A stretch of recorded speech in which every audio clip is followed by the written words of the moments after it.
Americans for Prosperity is committed to breaking barriers across the country, and Americans for Prosperity is growing across North Dakota. By calling on lawmakers to reduce taxes, spend less, improve health care, and provide second chances, we can empower all North Dakotans to rise. We're fighting for you. Join us today so we can make North Dakota the best state to live, work, and raise a family. Americans for Prosperity paid for this ad.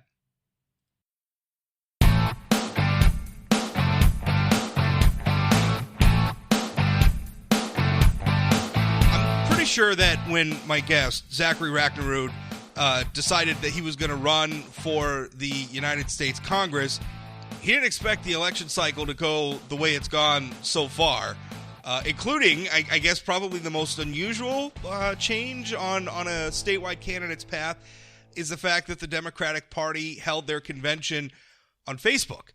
Kind of an unusual thing. Zach, how you doing? Doing well.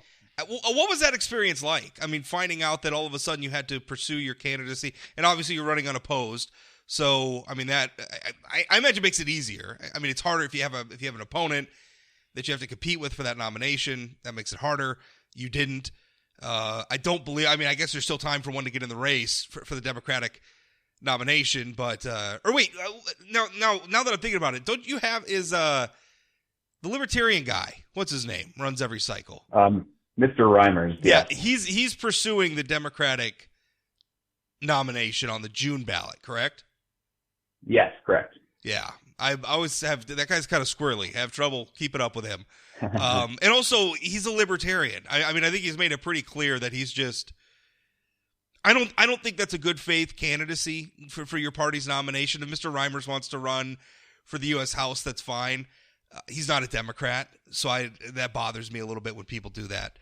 And we can have a whole discussion about open primaries and why just anybody is allowed to put themselves on the ballot for the Democratic nomination, whether they're a Democrat or not, or a Republican or not, or what have you. That whole thing bothers me. We probably don't need to go down that rabbit hole. Like, do you think the process is too open? Sometimes I don't understand why. It seems to me how the Democrats pick their candidate or how the Republicans pick their candidate or the Libertarians or the Green Party or whoever should just be up to those organizations, and the state ought to just stay out of it. Yeah, I would agree. I think the system we have now is fine. I'm not too worried. I think with Mr. Reimers specifically, Libertarians and progressives do have pretty strong alliances on a few policy fronts, but Sure. At the end of the day, I think he nailed it that as a whole, his candidacy doesn't reflect the values of the DemMPL. And I do want to backtrack just real briefly and say that I'm extremely proud of the DemMPL leadership, Kelly Armstrong, Michael Taylor, and the whole team at the Kennedy Center to be able to put together a virtual convention like this at such an unprecedented time. It took a lot of work, a lot of effort, and a lot of coordination with third parties to ensure that the vote was secure through software that allowed it. And it was just really great that the delegates that were already set to go to the convention were still able to convene and have their voices heard. And it really did work out very well in the end, I think. So it was a good process. It did. Republicans opted not to hold their convention at all, not even in a digital format. And I mean, in a way, I kind of understand the Republican Party's decision on that front, just because they have competitive races for the nomination. Do you think that would have changed the trajectory of the Democratic decision if there'd been – because on the Republican side, I mean, there's some heated races. I mean, the treasurer race is a hot race. The superintendent race, particularly with some of the troubles that incumbent Kirsten Baszler has run into in recent weeks, is a hot race. It's tough to hold that sort of thing in a virtual setting. And the Democrats, you guys had no real competition. I mean, it was just sort of endorsing the candidates who ran, right? I mean, that's a lot easier to pull off than it is to have competitive races. I think it's certainly easier, but at the same time, we did have competitive races for national delegate and those sort of things. And the third-party software that the party worked with is a vote-secure software. And I think, and I would encourage NDGOP, I think that even though if you have competitive races, it certainly doesn't make it easy, but at the same time, I think it was the right decision to convene people. Yeah, and I don't say that to belittle or to demean in any way what the Democrats did. Good on them. I mean, I would rather have held. I wish everything was normal and we could just hold the conventions like normal. I don't like that anybody's having to do this. Kudos for the Democrats for finding a decision. I'm just, I understand the Republican decision as well. I mean, sometimes it's better in this situation. I mean, maybe it's better to do nothing than to do something poorly. I don't know. I think they were worried about it not going well, but who knows? So, but tell me, I mean, what's that like to basically all of a sudden go from, because particularly as the rest of this race unfolds, you're a challenger. The incumbent in your race is Kelly Armstrong. He's a Republican in a Republican state. He's got a lot of name recognition. He was a state lawmaker before, and a relatively high-profile one, so he had some name recognition. The challenge for an incumbent is that they have a voting record, right, that they have to defend. The challenge for a challenger is that they're not the incumbent, and they don't have the advantages of incumbency like name recognition and what have you. So, I mean, that's going to be tough. How do you campaign in this environment? It's all going to depend on how our social distancing measures that we've already undertook, how well they're playing out. I am glad that across the country we have taken so many measures so far to really ensure that we're not having any large gatherings of folks together. And I'm hopeful that by the summertime that we can get through this and move on. And if that happens, then the campaign proceeds on as was expected. But if it doesn't, then it's certainly going to open up a whole different story on how to campaign and how to do this all digitally. And that will be a challenge, but at the same time, I think living in 2020, it's possible for sure. Oh, it's definitely possible. But I always tell people from outside of North Dakota that ours is a state where people still expect to meet the people running for office. I mean, there's that expectation that they see, even if it's just, shaking their hand during a state, a parade or something like that. North Dakotans still expect that door knocking on doors, meet and greet thing. I mean, we're a medium-sized city in another state in the shape of an entire state, right? Just in terms of population. Right. So, I've run in, well, back when he was governor, I've run into John Hoven in the grocery store. So it's, that's just kind of the place that we live. I think that's going to be a hard shift for North Dakotans. If we have to do this thing online, that's going to be a little bit of culture shock. Yeah. Yeah, not much else to say about that. Let's talk about the coronavirus response, because that's a hot debate going on in Washington right now. You're running, obviously, for an office that, if you were elected now, you would be part of that debate. Republicans have put forward a stimulus bill, and setting aside my conservative misgivings about spending trillions of dollars that we don't have, and I say that I'm fully recognizing the need for support and the fact that people are hurting, but the financial realities of the country are what they are. But Republicans have a package forward. They're now accusing Democrats of obstructing and turning this thing into a Christmas tree. Senator Kevin Cramer from North Dakota, he said on America's Newsroom this morning, he called Speaker Pelosi's bill a Disney World wish list. Congressman Armstrong, who you're running to replace, he wrote this on Twitter an hour ago. He said Speaker Pelosi's coronavirus bill is an ideological wish list and has very little to do with helping our country stop this pandemic. It's time to put the American people first. No more political games. And just to read you a list of some of the things that are in Pelosi's bill, and again, this is the coronavirus response bill. She has publication of corporate pay statistics by race and race statistics for all corporate boards, a bailout on all current debt at the Postal Service, required early voting, required same-day voter registration, provisions on official time for union collective bargaining, full offset airline emissions by 2025, publication and reporting of greenhouse gas statistics for individual flights, retirement plans for community newspaper employees, federal $15 an hour minimum wage, permanent paid leave, study on climate change mitigation efforts.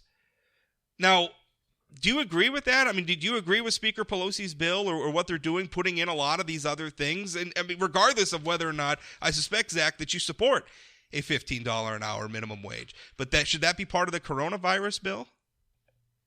I think you hit the nail on the head. We need to get relief to the American people now, and it needs to happen urgently. And I think both sides have, unfortunately, made this process a shell of what it should be. And while, yes, there are portions that I would agree with in the House bill, at the same time, it's just we know that we're not going to get the support we need to pass those sorts of things at a time of crisis. And so the legislation needs to focus on getting aid out to the American people now. And at the same time, the GOP side of the Senate, there's a lot of corporate bailout money going into that legislation, and there's largely no strings attached to it. And so both sides are unfortunately putting through provisions inside this incredibly important legislation that shouldn't be happening. It should just be focused on getting relief to the American people as fast as we can. I agree with that, although it's hard to set aside ideological feelings, because you look at something and you say, well, those are corporate bailouts, and I think the Republican argument is, well, the corporations employ a lot of people. If we keep some of these, and I'm, again, not necessarily defending the bailouts. I have a very hard time with government intervention, even in the time of crisis. So maybe Rob Port's all out on an island by himself on that front. But I think the Republican argument is, well, the corporations employ a lot of people, and if those corporations go under, those people are going to lose their jobs. Is that, I mean, maybe you call that a bailout, but I mean, that's kind of the ideological difference, isn't it? I mean, it's just sort of philosophical differences in how we help, right? Well, one of the big problems is the oversight that goes with these funds. There's really no oversight. Even the Troubled Assets Relief Program had agencies above it that ensured that the funds were being used properly and for workers. And these bailout funds don't have that. And so when you look at the actions of multinational corporations over the last just a couple of years since the tax bill was enacted, rewards aren't going to the workers. They're going to the very top of the companies and the shareholders. And so I worry that if we pass that sort of thing now, that it's gonna be the same story as before. And so my policy proposal with this whole thing is to just get a universal dividend out to the American people. I don't think there needs to be this means-tested bureaucratic mess. We need to get money into the economy now. We're looking at potential Q2 unemployment of 30% and a 50% GDP drop. Those are huge projections that are spelling a very bad story for our potential economy moving forward. And so we need to take bold action that gets money in the American people's hands, and through some sort of universal basic income for the duration of this crisis is the direction we need to go, not these partisan fights that are going on. The universal basic income question is, I think it might surprise a lot of people to know that actually has more support among conservatives than many people may realize. As a matter of fact, Milt Friedman, who was an economic advisor to Ronald Reagan, and frankly was somebody was sort of a guiding light for me as I first got interested in politics. Milt Friedman, I think, is absolutely fantastic. I think he called it a negative income tax, which is basically if you were below a certain level, instead of paying taxes, you basically got money back from the government. And his idea, though, was to tie that to abolishing some of these other, social programs that we have. Instead of maybe having something, and obviously we're talking about a much grander sort of reform than maybe could take place in the middle of a crisis. But his argument was essentially let's simplify. Like let's just cut aside some of the nonsense. Some people are poor. They need money. They need some level of government assistance. Instead of having all these different programs which all have their own overhead and complex means testing and everything else, let's do away with a lot of that and just give people, just pick a dollar figure that we're going to give people depending on their economic circumstances. Is that something you support?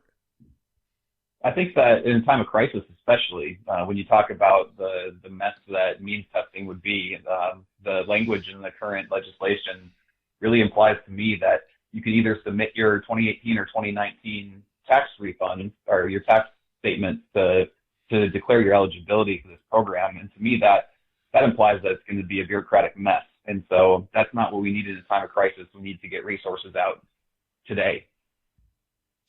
Do you feel like the federal, and again, I struggle with, I don't know that the federal government's going to do anything on this. It's not going to be a bureaucratic mess. And it's kind of funny. I mean, I feel like Republicans are channeling the Obama administration in a lot of their response. I mean, it's bailouts. It's Senator Kramer is talking about infrastructure investment, right? Wasn't that the sort of Keynesian economics, right? Government spending to lift us out of an economic recession.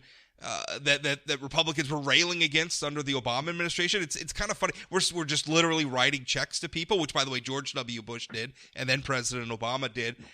Do these policies work? I mean, is just the government just cutting checks to people? I mean, I realize nobody's unhappy to get $1,000 check or whatever it's going to be from the government in their mailbox, but do you think it really helps? I think for our economy specifically, it absolutely would, especially when we're looking at the projections of Q2 unemployment and GDP drop. It's something that if we take no action, what is the cost going to be versus the cost of the action itself? And I think that it's a pretty clear picture that we need to get money in the hands of Americans, especially considering how many folks are being laid off and how many are immunocompromised. It's just something that we need to get out, and I think that it would. And you mentioned the program with President Obama. I think you look at the recovery from the Great Recession, and it does show that there was some merit to it, and especially the recovery from the Great Depression when it comes to the New Deal and the Works Progress Administration, the federal government employing folks. Those are the kind of routes, too, that I would support. Yeah, I think you and I would disagree on the efficacy of all of those policies you've mentioned. I honestly, I think a lot of the recovery that took place under the Obama administration, although they don't want to admit it, was the energy industry, which was booming towards the latter half of the Obama administration. Really, I think helped pull the country, even though that administration was largely hostile to the industry. Oil development, fracking, oil development, gas development added a ton of jobs to the economy at that time. A lot of the recovery, absent those jobs, wouldn't exist. But that's probably a debate for another day. How do you campaign? Going back to the question, like, have you been thinking of strategies if you can't do, going door to door and knocking, going to community events? If you can't do that sort of thing, have you thought about strategies for how you're going to reach people? Yeah, I think a lot of it boils down to virtual town halls and really targeting those towards specific communities, using the resources available to me to connect with, like, let's take a town of 1,000, for example. We could use my hometown of Northwood as a good example. Finding Dem MPL involved folks in that area and then having them help me get out a message that, hey, we're going to have a Northwood-specific town hall on this night, planned a week or two in advance, and try to get folks specifically in that community logged on and engaged, I think would be a good way to go about it as this issue lingers. What would you be doing differently from Congressman Armstrong if you were in office right now? I think right now I'd be pushing for programs like an emergency UBI, because I think that the problems that we're facing cannot be understated. The American people were already economically struggling. Nearly 2/3 of American households were living paycheck to paycheck. Over 40% would be completely done in by a surprise $400 expense. The cost of healthcare, education, childcare are out of control. So the economic base that a lot of this country has was very weak to begin with. And Congressman Armstrong hasn't recognized that over his first term. His entire message has been, the economy is great, the economy is thriving, we've never been doing better, which is largely the message of the Trump administration. And I don't agree with that message. I think that there is a lot of struggle going on out there through increased costs of very, very basic parts of life's necessities that, as a federal government, we're not investing in them in the way that the rest of the world is, and we need to do that. It scares me a little bit. I mean, I look at, for example, one area that the federal government has been heavily involved in addressing the affordability of is higher education. You look at, the grants that we make available, the scholarship, the federally backed student loans, everything we've done, and yet that is probably, it's the cost of higher education has grown faster than medical care costs, has grown faster than housing costs, has grown faster than food costs. It has grown faster than just about any other cost of any other service in the economy. I can't think of another one that's grown faster. Does federal intervention really tamp down those costs, or do they just make it worse?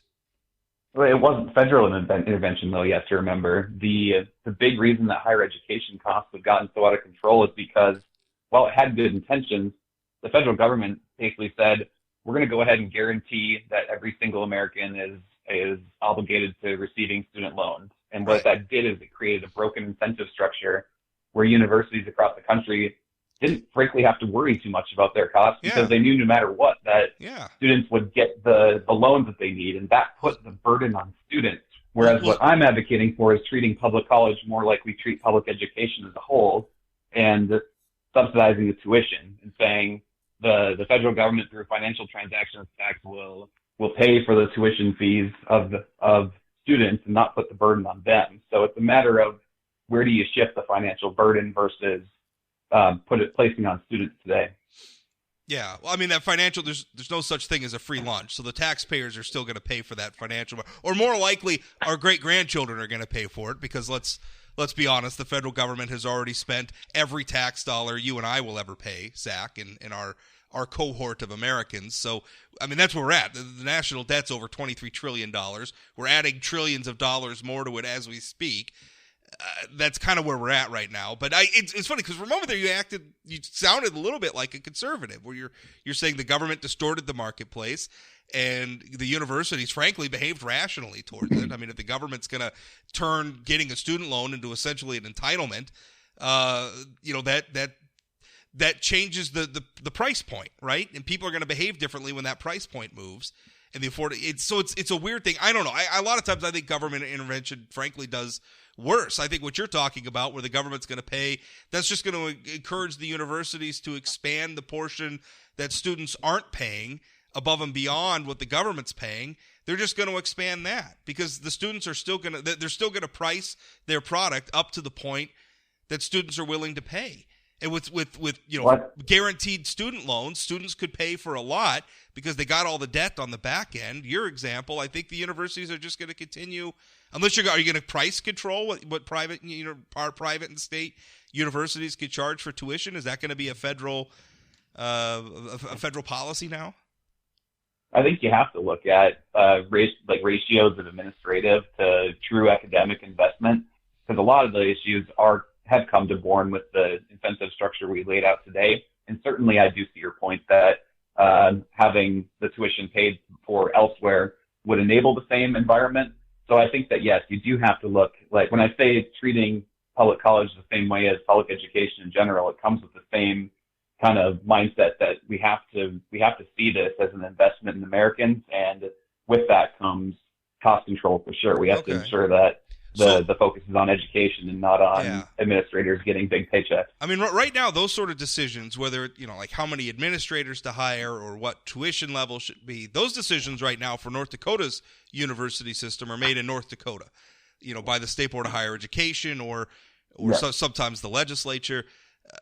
You want those decisions made in Washington, D.C.? For NDSU and UND and Minot State? Well, you have to remember, too, that a lot of the administrative bloat that we see today would go away with waiving the tuition fees, because today a lot of the billing and administrative costs come because the burden is placed on the students. So while loans are guaranteed, they still have to interact with the offices and ensure that their tuition fees are paid, and all that would naturally go away in a system where it's tuition-free public university. But you still have Washington, D.C. deciding what NDSU's tuition should be, right?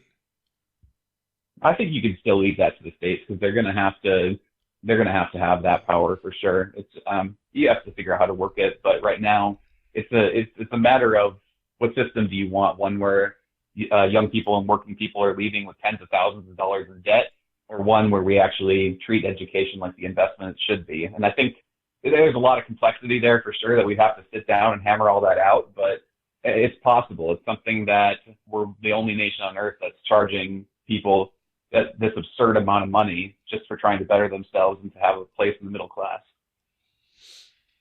Yeah. I don't know. I wonder what's happened to the old-fashioned idea of people just paying their own way and not guaranteeing federally backed loans and you just going that route. Would you have people pay their own way for K through 12 education as well? No, I think K through 12 education is fine. I think higher education. I'm fine with providing a base level of K through 12 education. The government's doing that. I think that's just fine. I think we could even make some reforms there in terms of vouchers and bring some competition to that marketplace. But generally, I'm fine with K through 12. But higher education is not K through 12. And higher education, in a lot of ways, is specialized. K through 12 is very, very generalized education. Higher education should be, very focused on what a person wants to do with their life. And there should be a lot more flexibility in that marketplace. And I think it's better if we leave it up to individuals. The government's made a royal mess of it. What the situation we're in now is a product of state and federal governments running higher education. I don't know that more government in this situation is going to help. It's not even a matter of more government. It's just a matter of where you place the financial burden. And I think that right now placing on the students is a mistake. And but students are the ones getting the education. They're the ones that are going to benefit from the education. They're the ones who are going to reap the rewards. Why not put the burden on them for paying for it? It's not just that person who's going to reap the rewards. Everybody reaps the rewards from having an educated workforce, especially when you talk about the financial transactions tax. That's going to be the people who benefit most from that educated workforce are going to be the ones paying that small tax. And I think Americans value education very much, and I don't think we need the government, telling people to go to college. I think there are many paths to prosperity, many paths to happiness, and we need to empower Americans to make those choices for themselves and to be responsible for those choices for themselves. Yeah, and I agree. And that's why I say that it's not just higher education and university, it's trade school as well. I know people personally, I know this is just anecdotal, and I get that, but people who go to NDSCS in Wahpeton, there's a friend of mine who went there to become an electrician, learn trade, and he left with nearly $20,000 in debt. And I don't think that's right in the wealthiest nation on earth. If somebody's going to learn a skill to contribute to the economy, they shouldn't be saddled with that in cumbersome debt. And so it's just a matter of difference in priorities between us, and that's fine. It's not. I don't know that it's even a difference in priorities. I think both you and I want educated Americans. I want. And by the way, I don't buy into the idea. A lot of conservatives they get. I got invited to Minot State University to speak about to speak on a panel discussion about higher education, and it was put on by the humanities department, and they're very fearful of the humanities being driven out by this focus on STEM career, science, technology, engineering, mathematics, because that's sort of the conservative is we need to train people for careers, and I'm not even saying that. I see a lot of value in learning about literature. I think that, it's clear from reading Facebook, there are a lot of Americans that could use a little bit more work in that area. I feel literature, I feel the arts and humanities. I think this is all important. But and that's why I say that we need to make the federal investments necessary. It really all boils down. But we're already investing. We're investing huge amounts of federal dollars. I'm not saying my solution's perfect, Rob. I'm just saying that right now we have $1.6 trillion in student loan debt. The alternative that I'm presenting is far preferable in my mind. That we end that nonsense. Because right now the burden is being placed on lower income folks, middle class folks, that burden shouldn't be placed on. And that's just where the buck stops with me. I don't know. I feel like if you want a college education, you should pay for it. And the government's already $23 trillion in debt. How are we gonna pay for it? It's fully paid for. I told you, a financial transactions tax, 0.05 on all financial transactions, which disproportionately more taxes would fall on day traders. Yes, I understand that if you shift your 401k a couple times a year, you'll be paying that 0.05 tax. But in the long run, it's an investment in our country, and it's one that we need to make. Well, don't agree. What other issues, though? And it's obvious that you and I are going to disagree. And the beautiful thing of this, Zach, is I think both you and I want the same outcome. We just have very different ideas of how to get there. And it's good to hash those out. I know in the past that I've heard that candidates who don't agree with you are nervous to come on your show, and I don't agree with that. Even if we have a strong disagreement, let's flesh it out. Let's talk about it. And I think that's best for the voters in North Dakota is to hear two very different sides. And that's what I intend to bring to this race with Congressman Armstrong, is that we're really not very closely aligned on very many policy issues. Like, North Dakotans are going to get a very clear choice. Tell me about some of the other policies, because and it's kind of hard right now because coronavirus is sucking all the oxygen out of the room. I mean, that's what's on everybody's minds. Everybody's worried about it. People are worried about their businesses. It's kind of hard to think about anything else right now. But as you've been sort of mapping out how you're going to campaign this election year, what are the issues on the top of your mind away from coronavirus? Because obviously that's we've talked about that. That's a big one, and it's important. But what else out there do you think North Dakotans are going to care about this cycle? I think a big one is the future of Social Security, and it is of my belief that not only do we need to protect the program, but we need to expand it. And one of the policy positions I advocate for before this whole ordeal came about was to eliminate the taxable income cap on Social Security contributions, since working Americans are paying into the program every single one of their paychecks for the entire year, whereas wealthy individuals stop paying just minutes into the year. If we eliminate that cap and say, just like working Americans, everybody pays their Social Security tax every check of the year, we can expand the program to include things like paid maternity and paternity leave. We're actually the only developed nation on earth that doesn't have that paid maternity or paternity leave. And that is so important for the health of our families and for new families being able to adjust to life together, as well as something like paid sick leave. We have so many Americans. I hear a lot of talk that, well, a lot of people die of the flu every single year. And yes, that's true. And a lot of that has to do with such a service-based economy with no paid sick leave means that so many working Americans can't afford to give up even a couple days worth of paychecks in order to stay home while they're sick and recover. And if we had Social Security as a mechanism to deploy those things, then all of a sudden Americans are able to be more healthy altogether. They can stay home when they're sick and they don't spread it to others. And those things are common sense investments in my mind that we need to make. With Social Security, it seems like the only answer from Republicans and Democrats is always let's pay more into it. I don't know. I feel like a pension program like that with a guaranteed benefit is flawed, and we could have stopgap measures, whether we give people less by raising the retirement age or we take more from people by taxing people more. At the end, it all ends in the same place, which is it's just not going to work. We can have it, but I think it's interesting. Every time when I listen to North Dakota Democrats, when I listen to national Democrats, they're always comparing North Dakota or they're comparing America to other places. And it's so, and I don't want to be like insulting when I say this, because I'm not meaning it's insulting. But I think for a lot of conservatives and for a lot of I think red state North Dakotans, I think we hear that and we get the sense that you think America is like this backwards place, or you think North Dakota is like this backwards place. It should be more enlightened, like these Europeans or the Canadians or whoever else. When I hear you make, a couple of times now you've referred, we're the only developed nation on earth that doesn't do this. Well, maybe we don't want to be like every other country on earth. I believe in American exceptionalism. I think America is an exceptional place, and we're a unique place. We founded a very unique form of government. And I don't necessarily. I want to do what's best for Americans, and I want to have that debate. But I start rolling my eyes when people start comparing us to like France or Norway. We're not France or Norway. We're the United States of America, and we're a very different place than those other places. And I think that's an okay thing. I get what you're saying, but at the same time, I think that we have to point to the fact that these are issues where working families are being left behind in a big way. And a lot of it has to do with the corruption that we see in Washington, D.C., where the priorities of Congress have not been focused on the needs of working people. It's not to say that America isn't great or that we're not enlightened.